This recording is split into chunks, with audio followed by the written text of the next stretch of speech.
David had been working for Samsung in their customer service department for nearly 2 years, a job he had taken straight out of college. The pay was decent and the work wasn't too hard. Answering calls, troubleshooting issues, and occasionally handling complaints. But recently, something had started to feel off. It wasn't the customers. He was used to dealing with frustrated buyers. It wasn't the workload either, which had been steady, but manageable.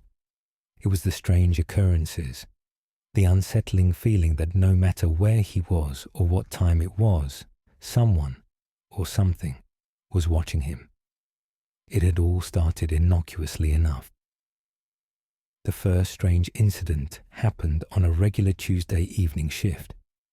David was working the late shift, as he often did, sitting in the call center with his headset on, answering calls from customers who had issues with their Samsung phones or other electronics. It was just another normal call, until it wasn't. The call started as usual, a customer complaining about a malfunctioning phone. But as David tried to help the person on the other end, the phone line suddenly clicked, and the voice that came through wasn't the customer. "How's the weather outside, David?" a deep, cold voice asked. David froze. "Excuse me," he stammered. I said, "How's the weather outside, David?" the voice repeated, as though it knew exactly what he was doing, where he was, and even what time it was.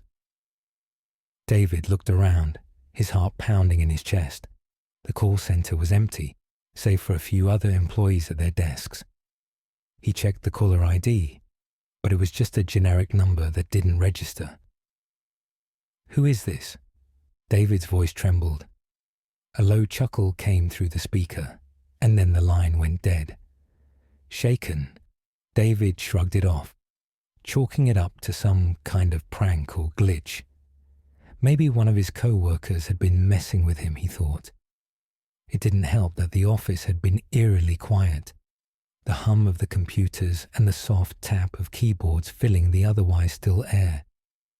But that was normal at this hour, right? It was the end of the shift after all. The next few days went by without incident, and David tried to forget about the strange call. But then, things began to happen again. It was Friday night, and David was the only one left in the call center, working late again to help clear out a backlog of support tickets. The rest of the staff had gone home hours ago, leaving him alone in the dimly lit office. The building was practically deserted at this time of night. The hum of the fluorescent lights overhead, the only sound that accompanied him as he worked. He had grown used to the silence, but tonight it felt suffocating. His computer screen flickered and suddenly a new message appeared on his work chat. It was from an unknown user. "David, I see you. You're doing great work tonight." David blinked in confusion, then quickly typed back, "Who is this?" There was no response. Shaking his head, David dismissed it as another strange glitch and went back to his work. But then, he noticed something odd. His webcam light flickered, the tiny green light indicating that the camera was on, even though he hadn't activated it. He turned his head toward the camera, feeling an icy chill crawl down his spine. He quickly pulled the camera off the monitor, a sense of dread overtaking him. What was going on? Was someone in the building? Was it a prank? His phone buzzed, and he looked down at the screen. The message was from his manager. "David, there's been an issue with the surveillance system. Can you check the feed? There's something weird going on." David's hands trembled as he typed a quick response. What kind of issue? His manager responded almost immediately. "We've been having some strange glitches. We need you to check the cameras." David opened the company's internal security system and logged into the camera feed. His stomach twisted as he scrolled through the footage. The first few screens showed empty hallways, quiet and still. But then, as he reached the live feed from the security cameras near his desk, his blood ran cold. He could see himself sitting at his desk, typing away on his computer. But there was something wrong with the image. The video feed was lagging, skipping frames, and in some of the frames his own image appeared distorted, almost as if he were flickering in and out of reality. His screen froze on one frame, and in that moment his heart skipped a beat. There, behind him, just at the edge of the camera's view, stood a shadowy figure. It was tall, its features indistinct, but there was something menacing about the presence. David's breath caught in his throat as he watched the figure move closer, step by step, as if it were drawn to him.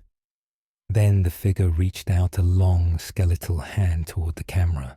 The image froze once again, and the webcam light on David's computer blinked out. David's phone buzzed again. He quickly grabbed it, his fingers shaking as he opened the message. "David, whatever you do, don't look behind you." He didn't have to be told twice.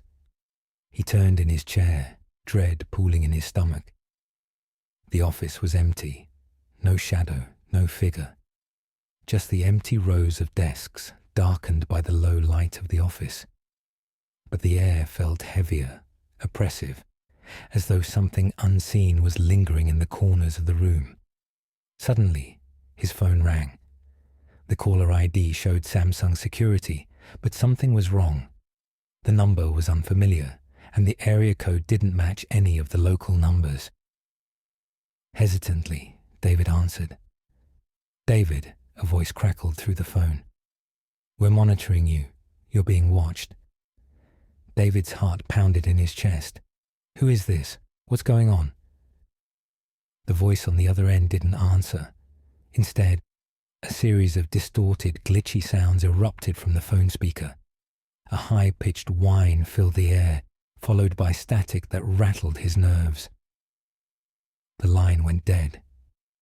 David's hands were shaking now, his mind racing. He knew something wasn't right, but he didn't know what to do. He grabbed his bag and rushed toward the exit, but as he reached the door, it slammed shut, locking automatically. Panic gripped him. He rushed to the security office, but when he opened the door, it wasn't the familiar control room he had expected to see.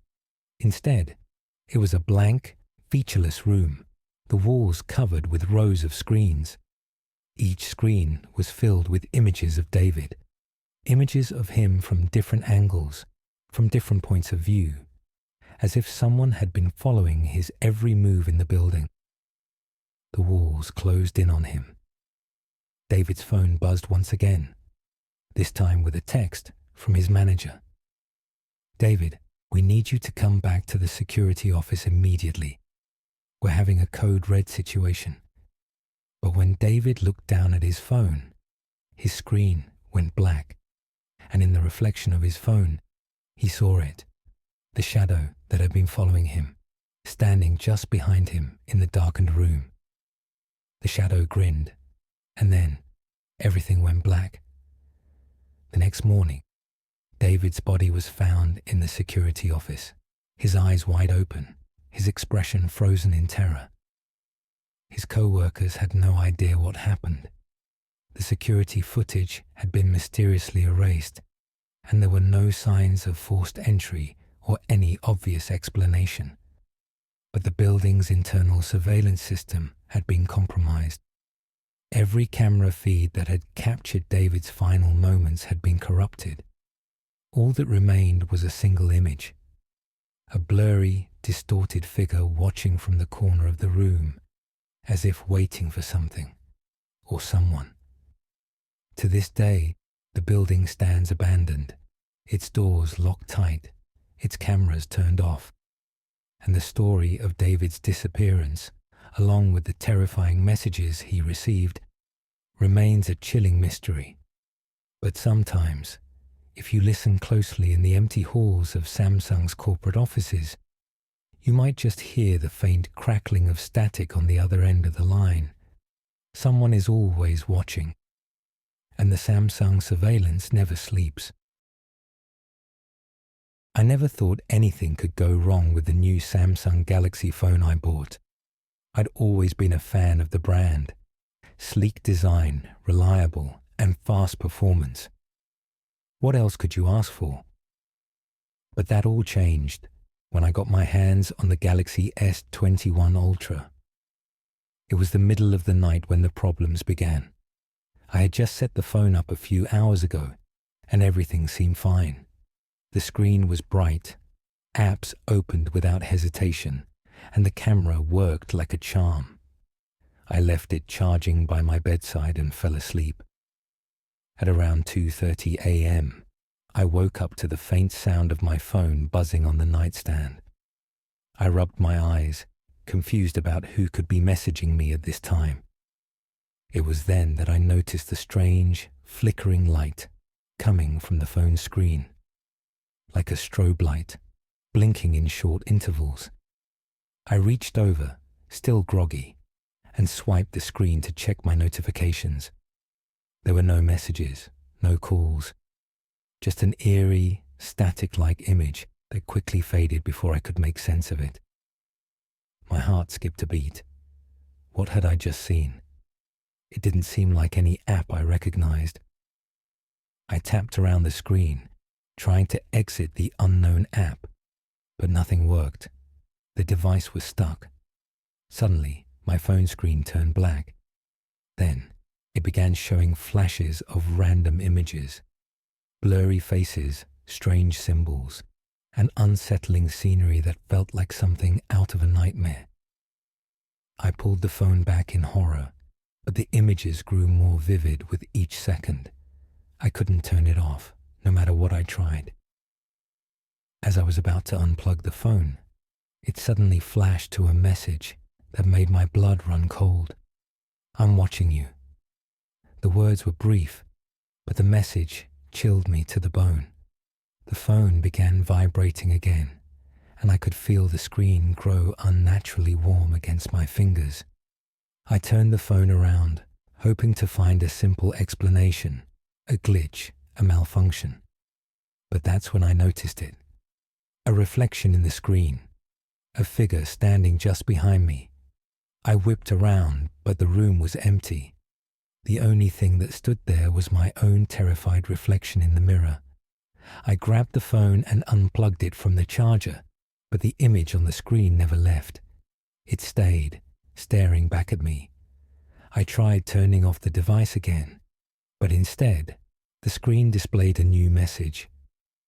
"You shouldn't have tried to escape." At that moment, I knew something was wrong. I quickly disconnected the phone and put it into a drawer, hoping it would stop.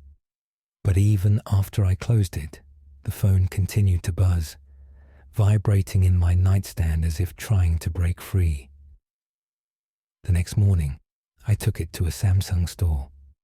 The technician inspected it and told me the phone appeared fine. But when he powered it on, his expression immediately changed. The screen flickered, and a chilling voice echoed from the speakers. "Don't leave me." The technician turned pale and quickly powered the phone off. He didn't offer an explanation, but assured me I could exchange it. But I couldn't help but wonder, was this just a glitch, or was something far darker attached to that phone? I'll never know for sure, but I decided to return it and never buy a Samsung phone again. Some things are better left unexplained.